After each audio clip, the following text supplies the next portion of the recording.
Praise the lord. యేసు రక్తమే జయము. మన రక్షకుడు మన విమోచకుడైన యేసుక్రీస్తు పరిశుద్ధ నామములో అందరికీ వందనాలు. చిన్న ప్రార్థన ద్వారా ఈ రాత్రికాల వాక్యదానం చేసుకుందాము. పరిశుద్ధుడా మహాగణుడు అనే దేవ యేసయ్య, సర్వాధికారినైనా మీకే వేలాది వందనములు, కృతజ్ఞతాస్తుతి స్తోత్రం చెల్లించుకుంటున్నాం.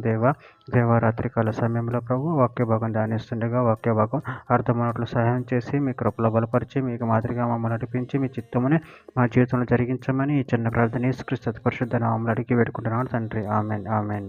కొరింథీయులకు రాసిన మొదటి పత్రిక 14వ అధ్యాయం 15వ వచనము. కాబట్టి ఆత్మతో ప్రార్థన చేతును, మనసుతోనూ ప్రార్థన చేతును, ఆత్మతో పాడుదును, మనసుతోనూ పాడుదును. ఆమెన్. దేవుడి వాక్య భాగం దీవించును గాక.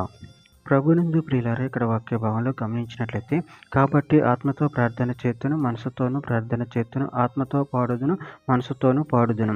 అదేవిధంగా ఇక్కడ వాక్య భాగంలో గమనించినట్లయితే యోహాను సువార్త 4వ అధ్యాయం 23-24 వచనం, అయితే యథార్థంగా ఆరాధించువారు ఆత్మతోనూ సత్యంతోనూ తండ్రిని ఆరాధించే కాలం వచ్చుచున్నది, అది ఇప్పుడును వచ్చి ఉన్నది, తను ఆరాధించేవారు అట్టివారే కావాలని తండ్రి కోరుచున్నాడు.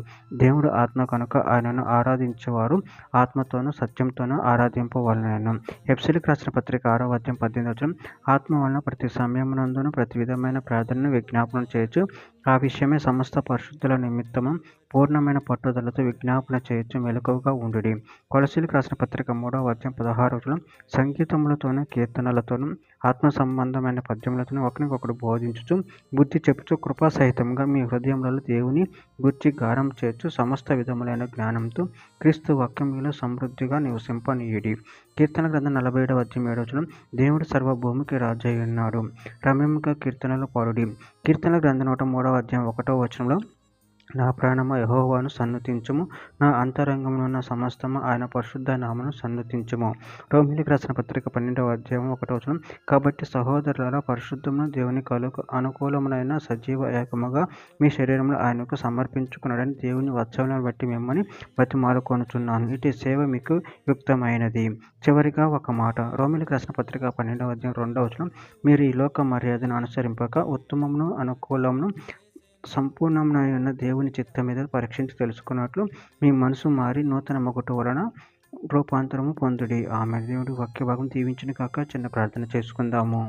పరిశుద్ధుడ మహాగణుడు అనే దేవ యేసయ్యనైనా మీరు ఇచ్చిన వాక్యదాన్ని బట్టి ప్రభు కృతజ్ఞతలు చెల్లించుకుంటున్న తండ్రి, ఆయన మేము ఆత్మతోనూ సత్యంతోనూ మనసుతోనూ ప్రార్థన చేస్తూ నేను ఆరాధించేవారుగా గణపరిచేవారు శక్తిని బలాన్ని మనకు అనుగ్రహించి మీ కృపలో బలపరిచి స్థిరపరచమని చిన్న ప్రార్థన నామములో అడిగి వేడుకుంటున్నాను తండ్రి. Amen amen amen.